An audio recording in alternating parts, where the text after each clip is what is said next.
Hello everyone, I have just finished part 2 of Plagueis. I've just read chapter 21. So let's get into it now. Again, I think this is a bit of an epilogue to the part, honestly. Plagueis has Palpatine brought, we open up with the Jedi and the police discovering what had gone down in Plagueis and Palpatine's wake of taking out the Maladians. It's not Maladians, Maladians. I realised there was an I in there that I hadn't noticed. But Maladians, they noticed that they had took note of what they had found the carnage of Palpatine and Plagueis' attack on the what was it? I can't remember what it was, but on them and corporate or something like that, and the Maladians. So and they aren't really able to figure anything out with them yet, but they are investigating into it, and we get to see how they thought there could have been an explosive that went off because of how messy the Maladians were in how messy their corpses were. But anyway, Plagueis, now realising that Palpatine has learnt the lessons he taught him at the beginning of the part, has brought him off to Abora, his island, if you remember, where he conducts all his tests and stuff, and he has him brought there, and Palpatine sees all of his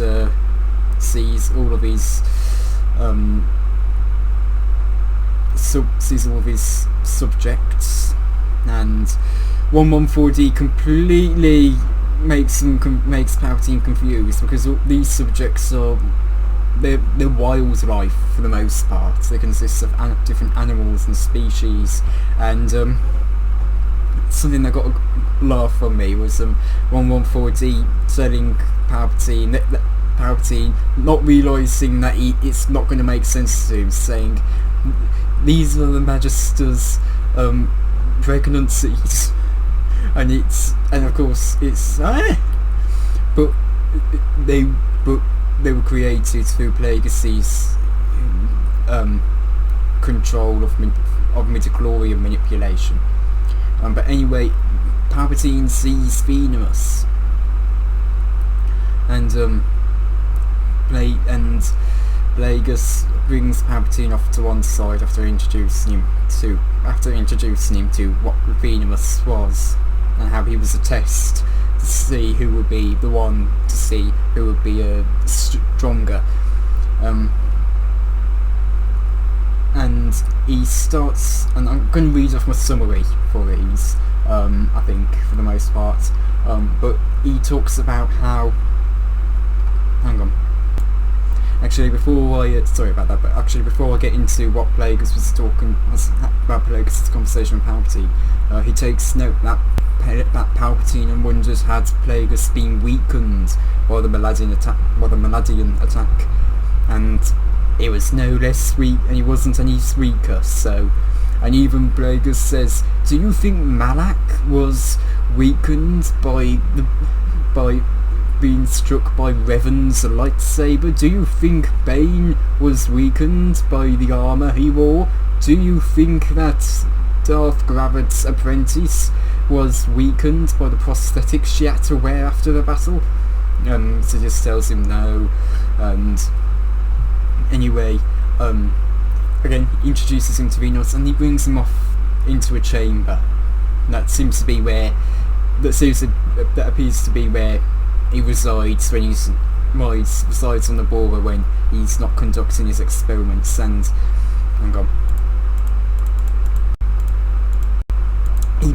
he makes it clear, and he starts to talk about how about his experiments. Hold on, I need to get the book back up. Give me a moment.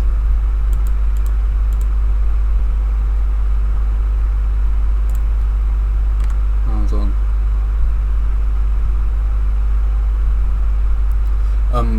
when Sidious asks what this place was, Plagueis tells him that it's a vessel that contains all the things that he is devoted to, and that he loves but without compassion. He has attachment to all these creatures without compassion, because he wants to experiment on them. They are creatures of interest to Plagueis that are abnormal. They aren't normal creatures, and he wants to see whether he can manipulate them, like how he got an example of with the Yinkori, with the Yinchori, whatever you want to call him. When Palpatine asks, what does 114D mean about the Magister's pregnancies, Plagueis goes on to explain that he did it through the Force, through midichlorian manipulation. But he mentions that... Hang on. Need to get the summary back up.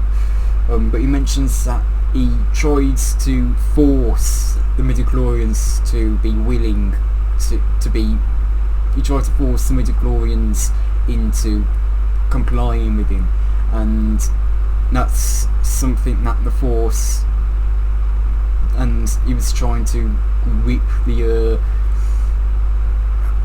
command over life and death from the Force, and that's something the Force is resistant to. As I put in my summary, the Force is resistant to those who don't accept authority and try to force their way, and so the Force will try to harm them as a result. The Jedi are experiencing the Force's resistance because of the light ruling for too long, and they are forcing their own way. As a result of the Force not complying with them, they are gradually losing their power, and unexpected consequences that are causing unexpected consequences that are more aligned with the dark side. And unexpected consequences that are more aligned with the dark side are caused through their influence, giving the Sith more power and control. The Sith must be aware of when the Jedi and the light side make mistakes so they can take advantage. That's what I gathered from Plagueis' conversation, that the Force is not... If you're trying to force your commands on the Force, it's going to resist you, and it will try to harm you as a result for trying to overtake it. But when you accept when you accept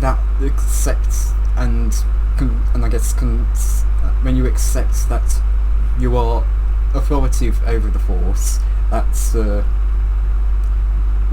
when you see yourself as authoritative over the Force rather than trying to get the Force to move in your way, that's when the Force becomes willing, subservient. As I put here, Plagueis notes he failed to take care when impregnating the creatures through midichlorian manipulation, as he attempted to take control of life and death from the Force and tip the balance. The Force resisted him in reaction to what he was doing, despite how forceful he had been, saying the Force tested him in ways Tenebrous sought to.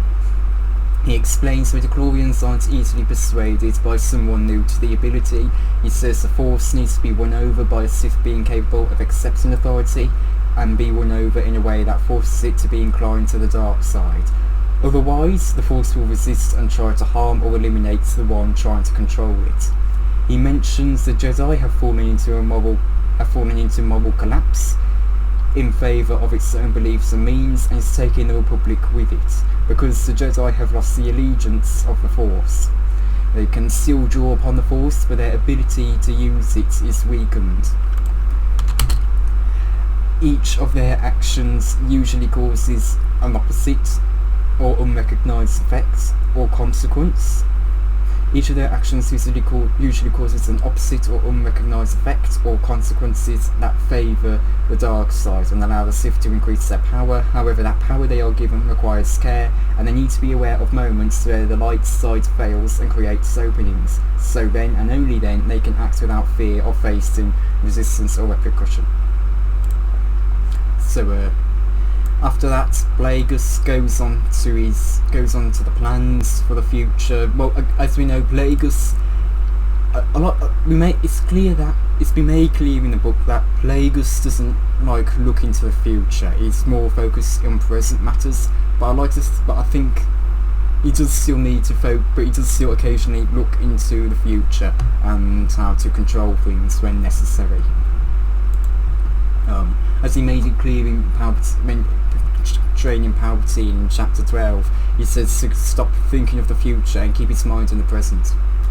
So anyway, for Plagueis' plans, and it's a lot simpler in my summary of what's going on. Plagueis will dedicate himself to mastering midichlorian manipulation and the Force, and to furthering the Sith Grand Plan and healing from the Maladian wounds. He will teach San Hill so that he may become chairman of the banking clan, so that he may carefully use him to finance a new economy and weapons for a new government that in due time he will use to wage war against the Republic. Before that, though, he needs to let the Outer Rim suffer. I forgot about that thing. And the core prosper, so that dissatisfaction with the Republic reaches a high and a cool. So that dissatisfaction with the Republic rises. That's what I should put in, and a call for war, and a war begins. I should put that in, and war begins. And whether this is successful, and whether their success is, and whether they are successful or not, will be revealed through science. And then finally, Palpatine tells Plagueis that the Jedi are investigating into the Maladian and the Grand Corporate murders, and that they could in time figure out that the Sith have returned, or that Plagueis is aligned with the dark side, and that he goes and Maskis could secretly be plotting against them. And so he offers to train. He offers to train an assassin that can serve their needs and take out important figures, which is of course going to be Maul, as we know. Someone who isn't a full-fledged Sith and can stand against and can reach the powers of a Sith, but someone that can execute what the Sith require in a fashion better than, let's say, the Maladians, where they're stronger, where Maul can be stronger. And Plagueis considers it and accepts it. However, he makes a point that Sidious will only train him in the Force, while a friend of Plagueis's, who is a martial who is a Feline combat specialist called Drezza, will see to Maul's martial training and make sure he is fierce but loyal to the Sith. And Plagueis says that that Palpatine is not to send Maul out against against important people, important enemies, without him judging Maul's skill first. And Plagueis mentions that the Force provides in the same way nature provides, and that the Force has given them someone strong in the dark side to carry out the Sith needs, because the light side has ruled for too long. So yeah, that's really all there is of note in the chapter. And again, we get to see Plagueis' understanding of the Force, how he notes its resistance to those who try to control it, rather than trying to be accepting that, rather than trying to say, well, it's difficult to really explain, but you know, it's resistant to someone who's trying to force their authority, rather than accepting they are authoritative. And I think that's probably the best way to put it, and even to me it doesn't make a whole lot of sense. But if someone's trying to force their authority on the Force, it doesn't like that, and punishes them for trying to be, and for trying to take control of it. And the Jedi have lost, and the Jedi have lost that authority, and in turn lost the allegiance of the Force by not serving, I guess, in the ideals, by not serving in the ideals of the Force, and instead serving their own needs and ends. Again, it's a very complicated matter, unfortunately. Plagueis' teachings of the Force is quite complicated when it comes to midichlorian manipulation. But from what I'm gathering, the Jedi, they became, I guess they became too arrogant in their abilities in Plagueis' eyes, and the Force saw them as, rather than being authoritative, they were forcing their authority onto people, rather than actually being authoritative, rather than actually being authoritative. You know what I mean, what I was saying. Resistant to people trying to force their authority, rather than someone trying to be the authority, if that makes sense.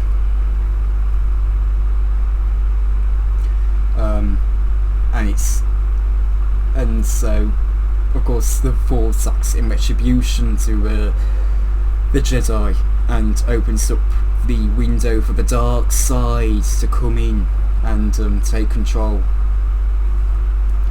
and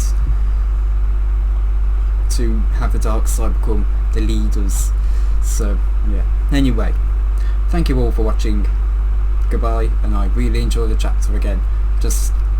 I'm just a bit sad that we've gone